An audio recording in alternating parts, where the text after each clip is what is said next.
so complicated when it hurts.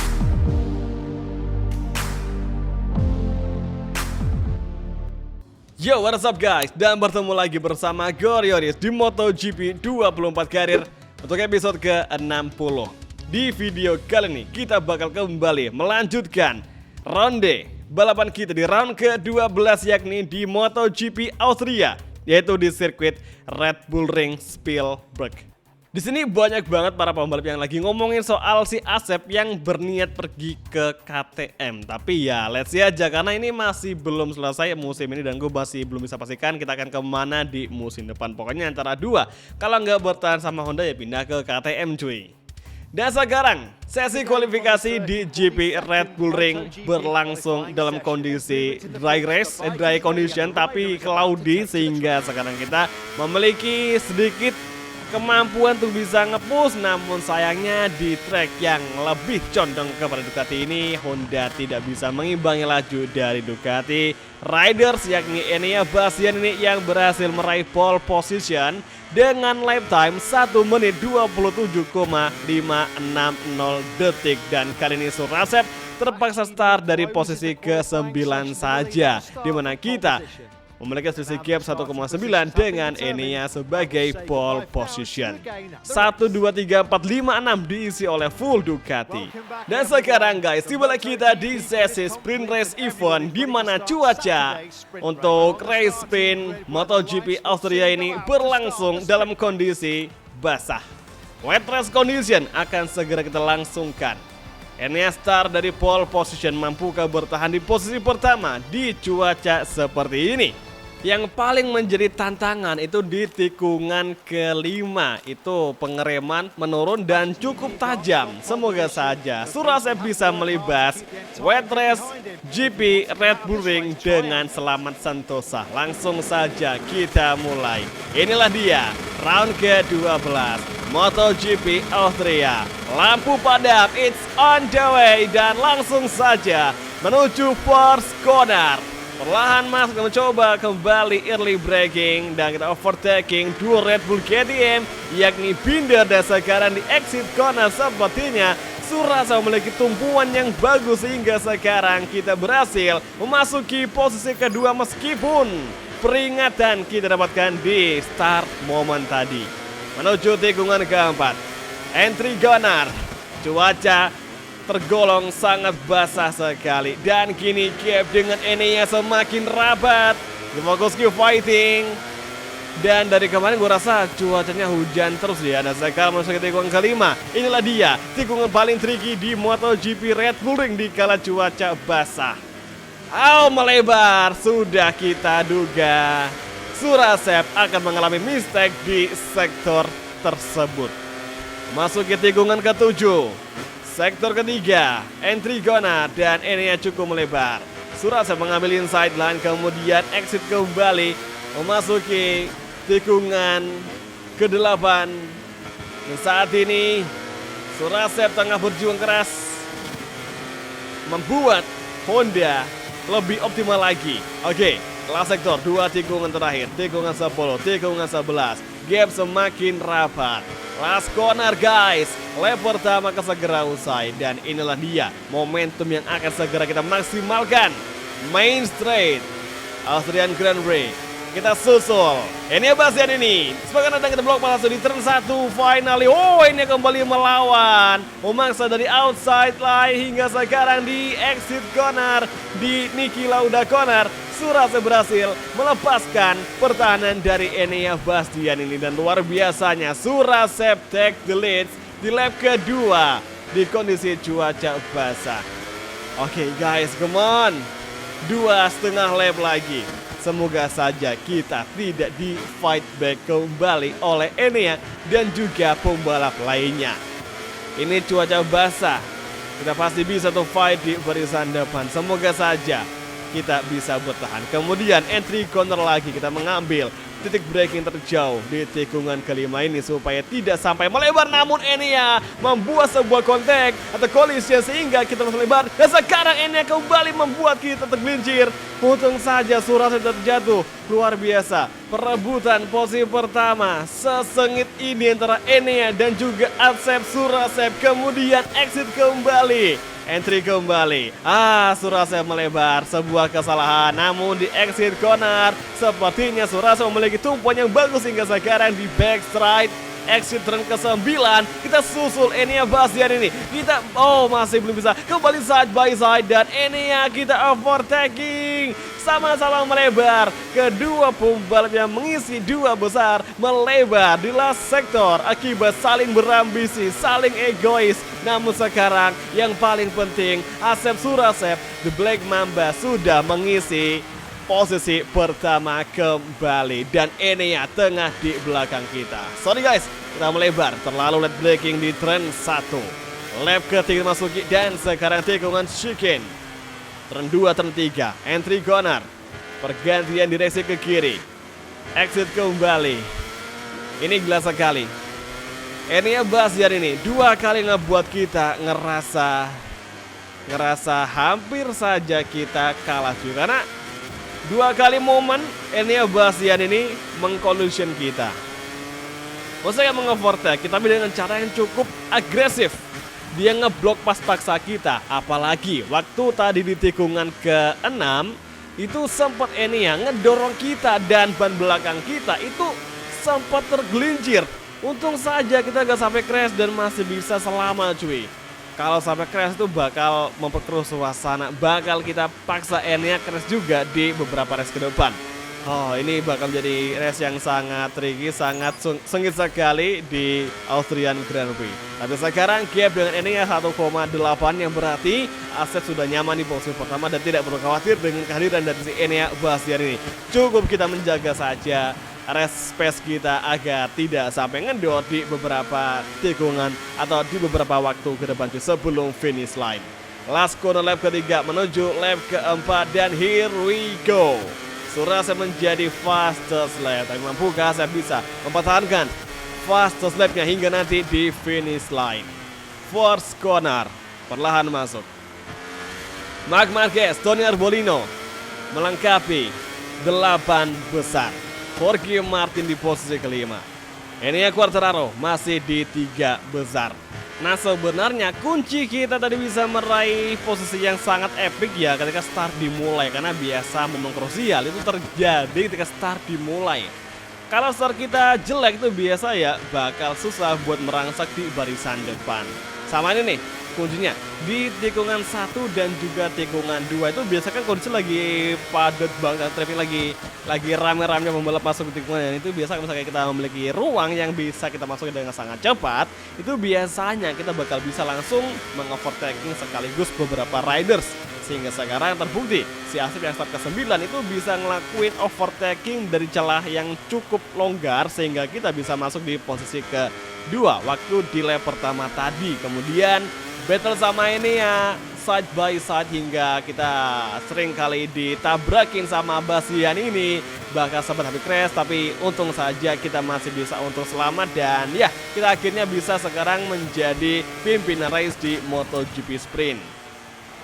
Meskipun cuaca basah ini menjadi tantangan tersendiri bagi Suraset yang bertarung di barisan depan. Lawan kita kuat semuanya, tapi keberuntungan hanyalah keberpihakan dan kita menjadi salah satu orang yang beruntung di MotoGP Sprint di GP Austria dan finally Suraset meraih kemenangan di MotoGP Sprint dengan gap 1,9. Enea kalah dari Suraset lagi. Fabio Quartararo dan kini Augusto di posisi paling belakang. Klasemen semakin rapat, tinggal 5 aja dan semoga aja di race berikutnya di main race event Asep bisa semakin ngepangkas lagi jarak poinnya dengan Enea Bastian ini supaya bisa merebut puncak klasemen sementara waktu.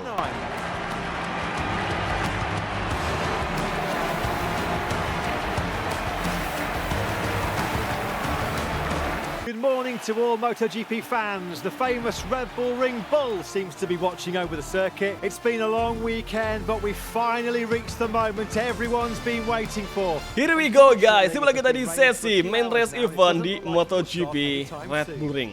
Lagi dan lagi, cuaca masih berlangsung dalam kondisi wet race. Oke, kali ini kita akan ngecoba lagi peluang yang sama seperti di sprint tadi. Tapi jangan terlalu senang karena biasanya AI sudah bisa mengadaptasi apa yang kita lakukan tadi di balapan sprint tadi. Semoga aja kita bisa memiliki perencanaan yang mulus di balapan kali ini. Langsung saja kita mulai. Oke semua, dan inilah dia sesi race kelas MotoGP Austrian Grand Prix round ke-12. It's on the way. Langsung saja kita mulai menuju first corner. Hati-hati. Ini yang meraih posisi pertama dan kini Surasep berhasil mengambil inside line dan lagi-lagi momentum terjadi. Surasep mengovertaking dan tembus di barisan ketiga dalam satu tikungan. Memasuki chicane dan astaga terlalu late braking sehingga ban belakang kurang memiliki gripan yang bagus sehingga terpaksa Surasep nge-shortcut dan diberikan sebuah peringatan. Untung saja tidak LLP. Kita overtake Marco Bezzecchi. Nice, akhirnya di exit corner Surasep mengambil tempat kedua dari Marco Bezzecchi. Luar biasa akhirnya Surasep kembali masuk di posisi kedua. Namun gap dengan Enea Bastian ini semakin menjauh, 1,2 detik gap dengan Bastian ini. Bisa kita bilang sekarang ini peluang kita buat mereka menang kayaknya bakal lebih sulit dibanding balapan tadi, karena sekarang Enea udah bisa ngebaca atau udah bisa mengadaptasikan performa kita tadi di balapan sprint, sehingga sekarang ini pasti bakal semakin lebih tangguh daripada yang kita duga atau tidak seperti balapan sebelumnya. Dan nyaris saja kita kreso ban depan lock up. Oke guys, ini hampir saja kita crash akibat rem terlalu dalam. Ini tadi posisinya tikungan tadi tuh kayak apa ya? Jadi posisi ban kita kayak udah miring banget dan hampir kekunci gara-gara kehilangan grip akibat basahnya lintasan di Red Bull Ring ini. Untung aja kita masih bisa lama dan masih bisa nge-save, dan ya sekarang kembali lagi fokus untuk bisa menyusul Enea Bastian ini di lap kedua MotoGP Red Bull Ring. Lap kedua, tikungan pertama, coba lap braking dan ini kayaknya bakal ngelebar lagi sini, dan benar saja kita melebar. Sorry sekali guys, kita kebanyakan mistake di main race kali ini. Kembali ke race yang lain dan Marco Bezzecchi belum sempat menyusul atau mendekati lajunya si Asep Surasep. Dan gap dengan ini semakin menjauh 1,7 juga sementara, dan ya semoga aja bisa kita semakin deketin lagi di beberapa waktu ke depan. Kalau boleh jujur guys ya, ini gue rasa balapan di main race kali ini itu sedikit berbeda dengan balapan sprint tadi. Ya mungkin yang pertama sih tentunya dari intensitas hujannya, gue rasa ini lebih lebat di main race ketimbang sprint tadi. Karena udah beberapa jam, kata komentator tadi ngebilang bahwa udah beberapa jam ini hujan terus dan tidak kunjung reda, sehingga sekarang ya otomatis pasti curah hujan sama tingkat intensitas air itu semakin lebat, sehingga kita lebih merasa kesulitan balapan ketimbang di sesi sprint tadi. Terus kemungkinan kedua yang ngebikin balapannya beda itu karena pasti performa AI seperti performanya Bastian ini. Terus yang lainnya itu biasa udah ngebaca gerakan kita, sehingga performa mereka itu bakal lebih bisa untuk ngimbangin kita. Bahkan yang ditakuti mereka udah bisa untuk tahu gimana cara ngalahin kita di sini. Nah itu yang menjadi race di main race kali ini cukup beda dengan di sprint tadi. Tapi ya nggak apa, inilah seni dari setiap balapan yang mana bakal lebih bisa untuk terpancing, tantangan, pokoknya bakal lebih improvisasi ke depannya agar bisa memiliki daya saing kuat dengan riders lainnya. Oke, tikungan chicane dan sepertinya gap dengan Enea semakin rapat luar biasa. Come on guys, fokus ke fighting. Dan kini Surasep menjadi fastest lap of the race di lap sebelumnya dengan lap time 1 menit 36,269 detik. Exit corner, RHD on. Dan gue nggak tahu kenapa ya, ini yang namanya RHD di MotoGP 20 kayak nggak terlalu berefek. Apakah emang kita kurang bagus nih pengembangan di ECU sehingga RHD tidak terlalu berguna cuy? Tapi ya let's see aja, karena dari kemarin kita pakai Yamaha pun RHD juga nggak terlalu berefek kepada motor kita. Setiap exit compass bakal motornya jengah-jengah, dan itu karena nggak ada ECU atau bantuan RHD, makanya kayak sulit banget buat kita takutin. Selain anti-wheelie pasti RHD juga bakal berguna banget untuk hal seperti itu. Jadi gue rasa antara RHD sama anti-wheelie harus berkesinambungan seimbang untuk bisa menekan efek jengat-jengat di motor kita cuy. Kalau sebenarnya itu bisa kita akan pakai kopling, tapi kalau pakai kopling itu biasa motor malah lebih lambat dan terbilang kayak lebih turunin performa, jadi kayak serba salah. Ya intinya sih kita harus lebih ningkatin di bagian ECU lagi supaya anti-wheelie sama RHD lebih berfungsi lagi. Oke, lap keempat masuki, dan sekarang di turn 1 kita agak melebar dan astaga, ban depan kekunci. Ya Allah, udah posisi 2, udah ngedeketin Enea malah crash cuy. Ya ampun, oke. Dan sekarang misi kita untuk bisa meraih podium di main race GP Red Bull Ring tambah suram nih. Oke lah, kita fokus saja nih.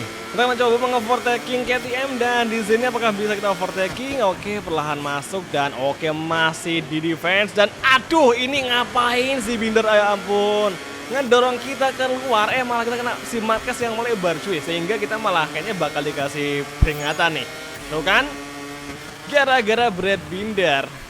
Oke, kita harus legowo saja karena meskipun kita dikasih sebuah peringatan, yang penting udah masuk di posisi ke-7 nih, luar biasa. Oke, sekarang giliran Jack Miller yang akan segera kita susul. Kalau soal race pace, kecepatan, kita lebih unggul daripada pembalap nomor 5, 6, dan juga keempat nih. Dan juga sama mereka basically sama Jorge Martin. Rasa kita bisa nih, untuk bisa menyusul mereka semuanya ya, step by step aja, karena sekarang kondisinya hujan dan maksudnya kita bisa ngejar mereka, tapi nggak dalam waktu yang sangat cepat. Dan Fabio Quartararo diganjar long lap penalty. What happened? Perasaan nggak ada yang di-crashin Fabio Quartararo. Atau mungkin Fabio Quartararo dia melewati batas peringatan sehingga dia diganjar long lap penalty. Ini seru sekali. Oke, turn 1 perlahan masuk. Dan kini gap dengan Jack Miller masih di angka 1,2 detik. Apakah bisa kita pangkas di sisa 3 lap lagi atau kurang dari 3 lap lagi?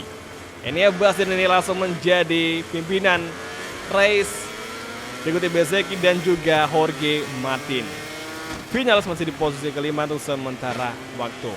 Entry Gonard kemudian keluar menuju lurusan lagi. Semakin jauh lagi dengan Jack Miller, kita kayaknya nggak akan bisa menyusul mereka semuanya dalam waktu dekat ini. Gue rasa bakal lebih lama. Tapi ya kita coba aja nge-push, kita maksimalkan potensi dari Honda. Barangkali nanti di lap ke-6 dan ke-7 kita bisa untuk memiliki kesempatan untuk mengovertaking pembalap dan bisa tembus di 5 besar. Oke guys, kita masih memegang fastest lap. Gue rasa cuma kita doang yang memiliki kecepatan yang lumayan tinggi nih daripada yang lainnya. Ini bakal coba lebih fokus lagi di mulai saat ini. Dan gap dengan Jack Miller semakin rapat, 0,8 saat ini guys. Oke, gue rasa kita ada momentum. Kita udah bisa meningkatkan lap time kita di sini. Oke, memasuki last sektor, 2 tikungan terakhir. Tikungan 10, tikungan ke-11, dan nyaris saja kita track limit. 2 peringatan kita kantongi dan sekarang menuju kembali di main straight. Oke, lagi-lagi nginjak garis hijau dan peringatan lagi yang ketiga kalinya. Menuju force corner, lap ke-6 masuki dan sekarang di turn 1. Kita cukup late braking. Oke, luar biasa, kita bisa untuk selamat dan tidak sampai yang lebar lagi. Pokoknya kalau kita terlalu ngerem dalam, apalagi dalam posisi cukup nikung, ya ampun, susah banget. Itu bakal ngebikin kita lock up cuy, sehingga ban depan itu bakal kekunci dan ngebuat kita crash. Itu yang kita takutkan jika balapan seperti ini. Tapi ya mau gimana lagi, namanya juga balapan pasti bakal ada aja hal yang nggak kita duga bakal terjadi. Bakal banyak hal yang tidak terduga. Nah sekarang masuk ke tikungan kelima, kita mencoba kembali early braking. Oke, stay in the line, hati-hati. Malah ban belakang keangkat. Susah banget dinaikin Honda cuy.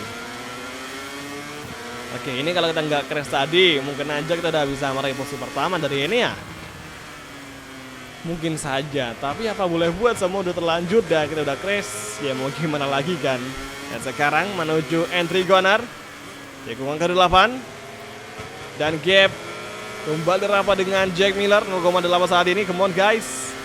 Sepertinya Vinales dan juga pembalap nomor 4 tengah bertarung keras.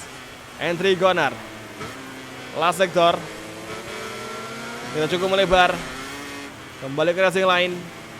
Memasuki last corner dan kini menuju main straight. Lap terakhir akan segera kita masuki. First corner lap ke-7. Perlahan masuk. Inilah dia momen-momen akhir untuk Surase bisa menyusul Jack Miller dan juga beberapa riders di depan kita. Tikungan Shiken, tikungan 2 dan juga ketiga. Kali ini gap semakin rapat, peluang hebat akan segera kita dapatkan. Exit kembali di tikungan ke-4. Oke, sepertinya satu wakil dari Ducati Grace ini yakni Tony Arbolino. Dan sekarang di lurusan lagi Erhanion. Semoga saja Honda bisa kita maksimalkan di lap terakhir ini. Dan Marco Bezzecchi menggantikan gelar fastest lap kita. Oke, tikungan ke-5, hati-hati. Dan kini semakin rapat, luar biasa akhirnya Surasep semakin ngepangkas gap dengan 3 rider di depan kita. Dan sekarang masuk ke tikungan ke-7, entry corner. Hati-hati, stay in the line. Come on guys, satu sektor lagi, semoga bisa minimal Jack Miller. Langsung kita light break lagi dan kini akhirnya momentum kita overtaking di exit. Oke, Jack kita overtaking dan luar biasa akhirnya Surasep kembali mendapatkan posisi yang sangat cantik. Dan kini Vinales kita overtaking dari inside lane bisakah?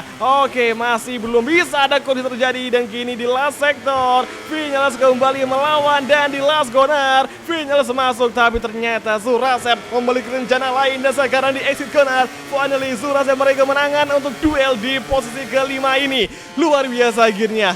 Oh my god, last sektor guys, ini gila, gokil sekali.